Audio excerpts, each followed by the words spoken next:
Hello विद्यार्थी, good morning.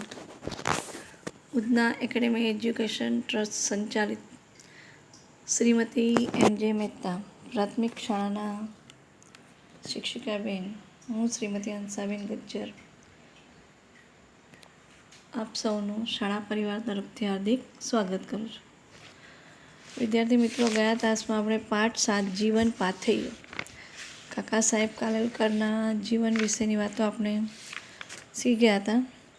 તેમાં આપણે જોઈ ગયેલા છેલ્લા કે આગળ અભ્યાસ કરવા માટે કાકા સાહેબ પોતે સાંગલીથી પુણે જઈ રહ્યા હતા અને એમના પિતાશ્રી ટ્રેઝરી ઓફિસર તરીકે 3 લાખ રૂપિયા લઈને સાંગલીથી પુણે જઈ રહ્યા હતા પ્રોમિસરીની નોટો ખરીદવા માટે। તો તે વખતે કાકા સાહેબ એમને એવું સૂચન કરે છે કે પ્રોમિસરીના ભાવ રોજ બદલાય છે, જો આપણે થોડીક મહેનત કરીએ તો ઓછા પૈસામાં આપણે આ નોટો મળે અને સરકારને આપણે જે ચાલુ ભાવ હોય તે જ બતાવે અને આપણને ન જેવો સારો નફો થઈ જાય। પિતાજી આ વાત સાંભળ્યા કરતા હતા એટલે કાકા સાહેબને લાગ્યું કે ભાઈ મારા પિતાશ્રી મારી વાત પર વિચાર કરી રહ્યા છે। તો ત્યાં સુધી વિદ્યાર્થી મિત્રો આપણે શીખી ગયેલા। હવે આગળ પાઠ કરીએ આપણે। થોડી વાર પછી પિતાશ્રીએ ગડગડા થઈને કહ્યું, દત્તુ, મેં માન્યું નહોતું કે તારામાં આવી હીનતા હશે। તારી વાતનો અર્થ એ થાય છે કે મારે અન્નદાતાને છેતરવા। થોડી વાર પછી પિતાજી એકદમ ગડગડા થઈને એને કહે છે કે મને નહોતી ખબર કે તારામાં આવી હીનતા એટલે અધર્મતા, હલકાપણું, આવી ભાવના હશે એમ કે અને તારી વાત માનું તો મને એવું થાય કે હું મારા અન્નદાતાને છેતરું છું, એટલે કે જેનાથી મારું ભરણ પોષણ થાય છે, જે કમાણીથી એને હું છેતરવા માગું છું। તાળી કેળવણી ધૂળ છે। આપણા કુળદેવતાએ આપણને જે રોટલો આપ્યો છે તેટલાથી સંતોષ માનવો। લક્ષ્મી તો આજે છે ને કાલે નથી। એમ કે તું ભણી ગણીને આવું જ કરવાનું, તારી કેળવણી પર ધૂળ છે એમ કે કુળદેવતાએ આપણને રોટલો આપ્યો છે એટલાથી આપણે સંતોષ માનવો જોઈએ। લક્ષ્મી તો આજે છે અને કાલે નથી, એટલે કે પૈસા તો આજે છે, કાલે નથી। આબરૂથી રહેવું એ જ મોટી વાત છે। મરીને ઈશ્વર આગળ ઊભો થઈશ ત્યારે શું જવાબ આપીશ? તું કોલેજમાં જાય છે, ત્યાં ભણીને તું આવું જ કરવાનો ને? એના કરતાં અહીંથી જ પાછો જા, એ શું ખોટું? એટલે એના પિતાએ કહ્યું કે પૈસા તો આજે છે ને કાલે નથી। આબરૂથી રહેવું એ જ મોટી વાત છે એમ કે મૃત્યુ પછી હું એમ કે ઈશ્વર આગળ ઊભો રહીશ તો હું શું જવાબ આપીશ? અને તું કોલેજમાં ભણીને જો આવું જ કરવાનું હોય તો તું અહીંથી જ પાછો જા, એ વધારે સારું, એમાં કંઈ ખોટું નથી। હું સડક થઈ ગયો। સડક થઈ જવું એક રૂઢિપ્રયોગ છે, એટલે કે આશ્ચર્યમૂઢ થઈ જવું, આશ્ચર્યચકિત થઈ જવું, આશ્ચર્યમૂઢ થઈ જવું એટલે સડક થઈ જવું। એટલે એમ કે હું સડક થઈ ગયો, એકદમ આશ્ચર્યમાં પડી ગયો। ગાડીમાં આખી રાત મને ઊંઘ ન આવી। એ સાંગલીથી પૂના જઈ રહ્યા હતા આગળ અભ્યાસ કરવા માટે, તો કે આખી રાત મને ગાડીમાં ઊંઘ ન આવી। સવારે પૂના પહોંચ્યો તે પહેલાં મન સાથે નિશ્ચય કર્યો કે હરામના ધનનો લોભ કોઈ કાળે નહીં કરું। પછી એને નક્કી કર્યું કે ભાઈ હું સવારે જ્યારે પૂના સ્ટેશન પર પહોંચ્યા અને ઉતર્યા ત્યારે નક્કી કર્યું કે હું હરામના ધનનો એક પૈસો પણ કમાઈશ નહીં અને પિતાશ્રીનું નામ નહીં લજવું। અને નક્કી કર્યું હું મારા પિતાશ્રીનું નામ નહીં લજવું। નામ લજવું એટલે અપકીર્તિ અપાવી, હું મારા પિતાજીને અપકીર્તિ નહીં અપાવી। પિતાજીએ શહેરમાં છોડી એ નિશ્ચય સાથે હું કોલેજ તરફ ગયો અને મેં નક્કી કર્યું કે હું આવી રીતે અધર્મનો એક પણ પૈસો કમાઈશ નહીં અને હું એ સાથે જ હું કોલેજ તરફ ગયો। કોલેજની મારી સાચી કેળવણી મને સાંગલી અને પૂના વચ્ચે ટ્રેનમાં જ મળી ગઈ। આમ તો કોલેજમાં જઈને હું ભણવાનો જ હતો, પણ મારી જે સાચી કેળવણી હતી એ મને સાંગલીથી પૂના તરફ જતી વખતે ટ્રેનમાં જ મળી ગઈ એવું મને લાગ્યું. તો આ સાથે જ મારો પાઠ અહીં પૂર્ણ થાય છે. હવે આપણે કરીએ શબ્દ સમજૂતી. શબ્દ સમજૂતીમાં છે જીવન પાથે એટલે જીવનનું ઉપયોગી ભાથું. અને બીજો અર્થ થાય છે યોગ્ય માર્ગદર્શન. જીવન પાથે એટલે જીવનનું ઉપયોગી ભાથું અથવા યોગ્ય માર્ગદર્શન. ત્યાર પછી શાખ એટલે આબરૂ. શાખ એટલે આબરૂ. એલસીઈ એટલે એન્જિનિયરિંગ પરીક્ષા પાસ કરનારને મળતી ડિગ્રી. એલસીઈ એટલે ઇજનેરી પરીક્ષા પાસ કરનારને મળતી ડિગ્રી. મામલતદાર એટલે તાલુકાનું વસૂલાત સંબંધી કામ કરનાર અમલદાર. મામલતદાર એટલે તાલુકાનું વસૂલાત સંબંધી કામ કરનાર અમલદાર. મુનસફ એટલે દીવાની ન્યાયાધીશ. મુનસફ એટલે દીવાની ન્યાયાધીશ. પ્રોમિસરી નોટ એટલે સરકારને રાજ્યના કામ માટે લોકો પાસેથી નાણાં લેવા પડે છે. તે નાણાં બદલે લખી આપવું પડતું બાંહેધરી પત્ર. પ્રોમિસરી નોટ એટલે સરકારને રાજ્યના કામ માટે લોકો પાસેથી નાણાં લેવા પડે છે. ત્યારે નાણાંને બદલે લખી આપવું પડતું બાંહેધરી પત્ર. હીનતા એટલે અધર્મતા, હલકાપણું. આ સાથે તમારી શબ્દ સમજૂતી પૂર્ણ થાય છે. હવે આવે છે રૂઢિપ્રયોગ. રૂઢિપ્રયોગ. ઉમ્મેદ બર ન આવવી. ઉમ્મેદ બર ન આવવી એટલે આશા સફળ ન થવી. આશા સફળ ન થવી. અને બીજો અર્થ છે ઈચ્છા પ્રમાણે પરિણામ ન આવવું. બીજો અર્થ થાય છે ઈચ્છા પ્રમાણે પરિણામ ન આવવું. શાખ જામવી એટલે પ્રતિષ્ઠા ઊભી થવી. શાખ જામવી એટલે પ્રતિષ્ઠા ઊભી થવી. એકના બે ન થવું.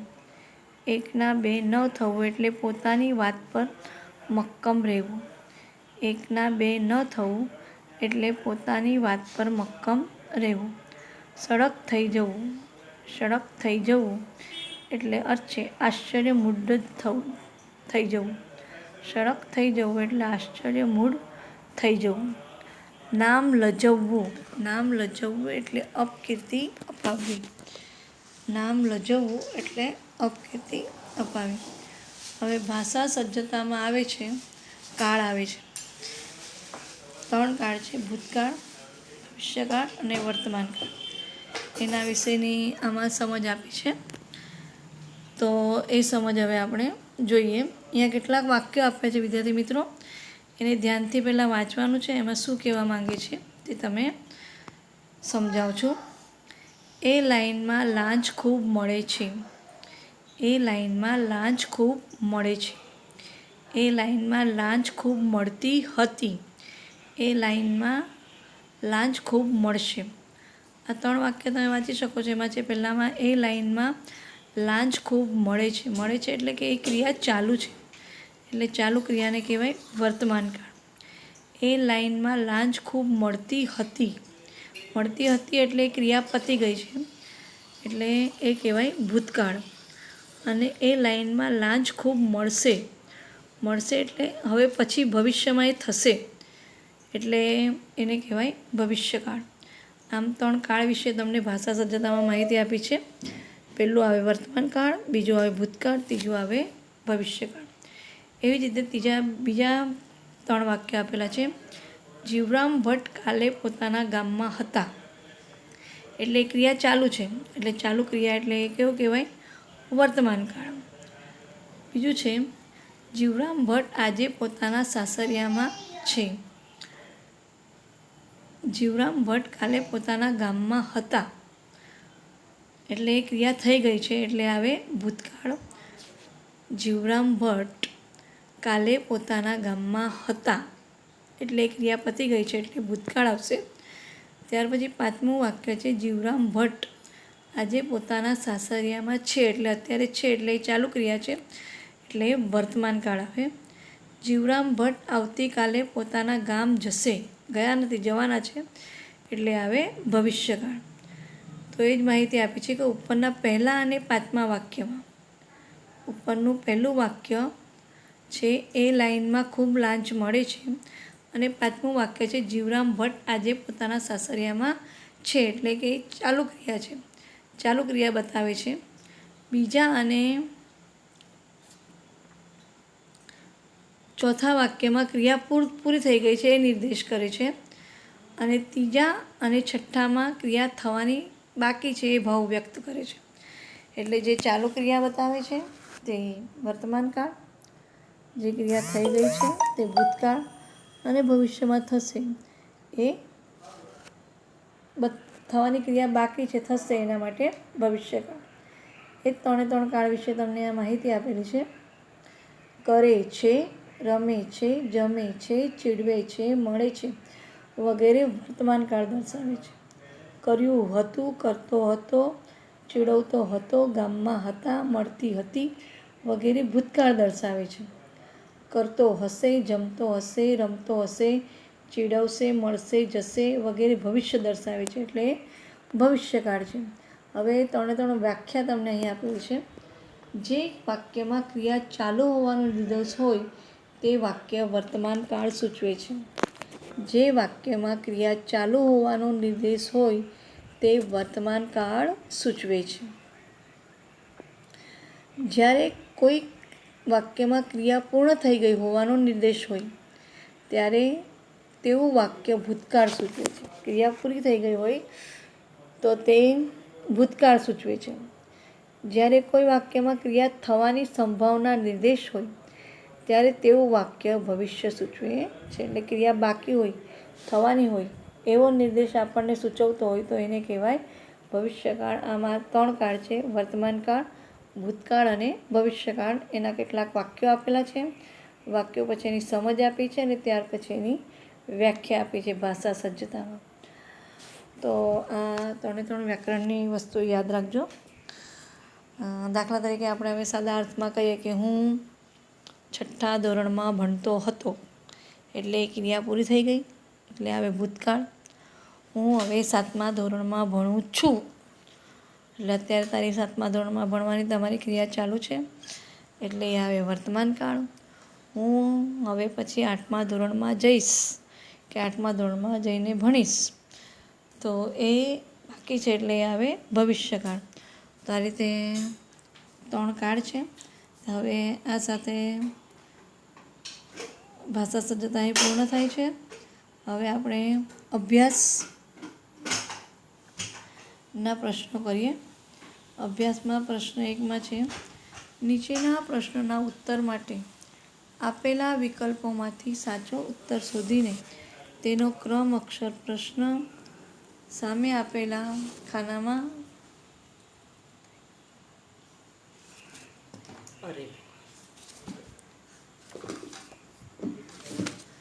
તો આ પાઠની અંદર પ્રશ્ન 1માં વિકલ્પો આપેલા છે. તો સૌપ્રથમ આપણે વિકલ્પો જોઈ જઈએ. પિતાશ્રી દત્તુને કોલેજમાં ભણવા ન મોકલવા વિચારતા હતા કારણ કે એના 4 વિકલ્પ છે. દત્તુ હોશિયાર નહોતો, કોલેજની ફી બહુ મોંઘી હતી, દત્તુ કમાતો કરી દેવો હતો, દત્તુના બધા ભાઈઓ કોલેજમાં જ નિષ્ફળ રહ્યા હતા. તો આ 4 વિકલ્પમાં છેલ્લું આવે ઘરનો ઘ, કારણ કે એના બધા ભાઈઓ જ નિષ્ફળ ગયા હતા. હવે પ્રશ્ન બીજો છે, એમાં બીજો વિકલ્પ છે, જીવન પાથે પાઠમાંના વિચાર શૃંખલા શબ્દનો અર્થ છે. જીવન પાથે પાઠમાંના વિચાર શૃંખલા શબ્દનો અર્થ છે. આમાં વિચાર શૃંખલા શબ્દનો અર્થ શું છે તે આપણે લખવાનું છે. તો વિચારોની ક્રમિકતા, પ્રવાસ, ધ્યેય, માન્યતા. તો જવાબ છે વિચારોની ક્રમિકતા. હવે ત્રીજું છે, કાકા સાહેબ બાળપણમાં કુટુંબીજનો કયા નામે બોલાવતા? કાકા સાહેબને બાળપણમાં કુટુંબીજનો કયા નામે બોલાવતા? તો સત્તુ, દત્તુ, કક્કુ, કાકુ. તો જવાબ આવે દત્તુ. ચોથું છે લેખકને આખી રાત ગાડીમાં ઊંઘ ન આવવું કારણ કયું હતું? લેખકને આખી રાત ગાડીમાં ઊંઘ ન આવવાનું કારણ કયું હતું? તો એમાં આવે ક, પસ્તાવો થતો હતો, યોજના બંધ રહી હતી, પસ્તાવો થતો હતો, યોજના બંધ રહી હતી, પિતાજી માન્યા નહીં, હવે હું કઈ રીતે ભણીશ? તો આનો જવાબ આવે પસ્તાવો થતો હતો. હવે પ્રશ્ન 2 છે. નીચેના પ્રશ્નોના એક વાક્યમાં આપો. નીચેના પ્રશ્નોના ઉત્તર એક વાક્યમાં આપો. એનો પહેલો સવાલ છે, લેખકના પિતાશ્રી શા માટે હતાશ થયા હતા? લેખકના પિતાશ્રી શા માટે હતાશ થયા હતા? લેખકના પિતાશ્રીએ પોતાના દીકરાઓને અંગ્રેજી કેળવણી આપવા ખૂબ ખર્ચ કર્યો. લેખકના પિતાશ્રીએ પોતાના દીકરાઓને અંગ્રેજી કેળવણી આપવા ખૂબ ખર્ચ કર્યો, પણ તેમની આશા ફળી નહીં. તેથી તે ખૂબ હતાશ થયા હતા. આખો જવાબ ફરી એકવાર. લેખકના પિતાશ્રીએ પોતાના દીકરાઓને અંગ્રેજી કેળવણી આપવા ખૂબ ખર્ચ કર્યો, પણ તેમની આશા ફળી નહીં. તેથી તે ખૂબ હતાશ થયા હતા. હવે સવાલ બીજો છે, લેખકની શાખ ક્યારે જામી? લેખકની શાખ ક્યારે જામી?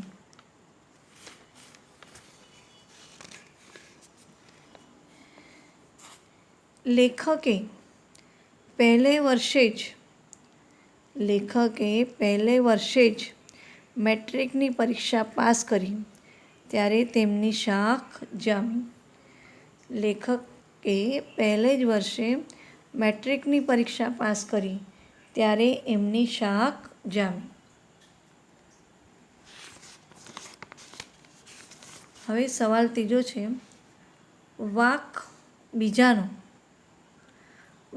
બીજાનો ને સજા મને થાય છે એમ કોણ વિચારતું? વાક બીજાનો ને સજા મને થાય છે એમ કોણ વિચારતું? તો જવાબ છે વાક બીજાનો ને સજા મને થાય છે એમ કાકા સાહેબ એટલે કે લેખક વિચારતા હતા. વાક બીજાનો ને સજા મને થાય છે એમ કાકા સાહેબ એટલે કે લેખક વિચારતા હતા. લેખકને સાચી કેળવણી ક્યાં મળી? લેખકને સાચી કેળવણી ક્યાં મળી? લેખકને સાચી કેળવણી સાંગલી અને પુણે વચ્ચે ટ્રેનમાં મળી. લેખકને સાંગલી અને પૂના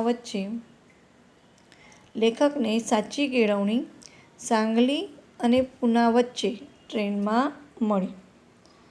આ સાથે આપણો પ્રશ્ન 2 અહીં પૂર્ણ થાય છે. હવે આવે છે પ્રશ્ન 3.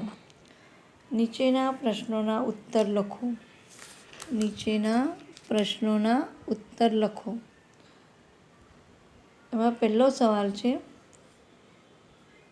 પૈસાદાર થવા બાબતે લેખકની શી માન્યતા હતી? પૈસાદાર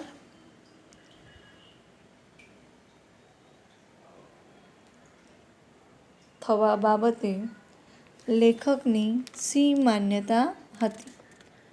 હવે જવાબ જોઈએ આપણે.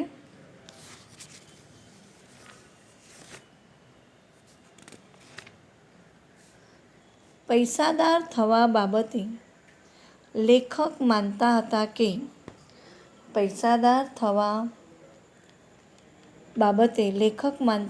કે વેપારી થવા માટે મોટી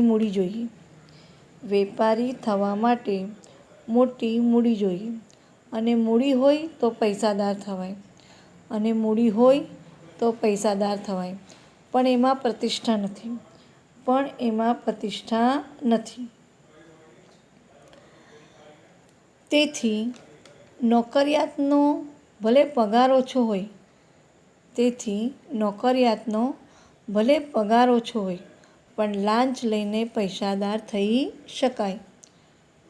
નોકરિયાતનો ભલે પગાર ઓછો હોય, પણ લાંચ લઈને પૈસાદાર થઈ શકાય. આખો જવાબ.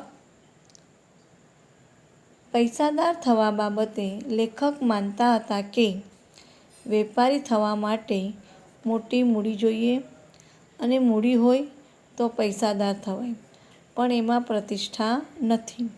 તેથી નોકરિયાતનો ભલે પગાર ઓછો હોય, પણ લાંચ લઈને પૈસાદાર થઈ શકાય છે. બીજો સવાલ છે, લેખકના પિતાશ્રી પુણે શા માટે જાય છે? લેખકના પિતાશ્રી પુણે શા માટે જાય છે?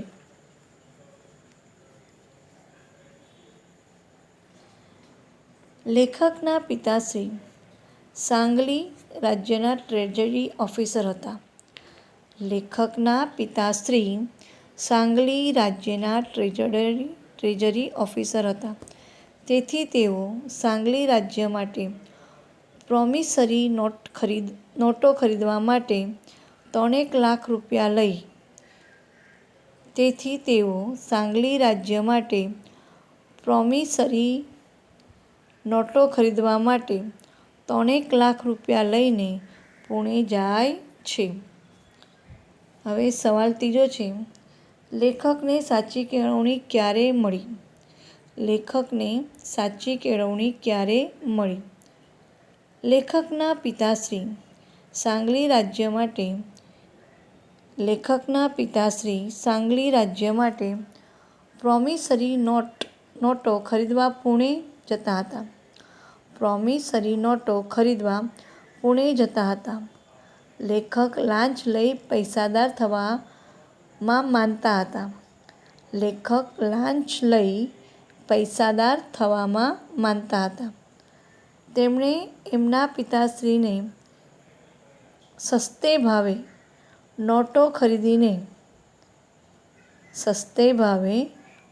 ખરીદીને રાજ્યને બજાર ભાવે આપવાની સલાહ આપી. રાજ્યને બજાર ભાવે આપવાની સલાહ આપી. પિતાજીએ એ વાતમાં દીકરાની હીનતા જોઈને કહ્યું.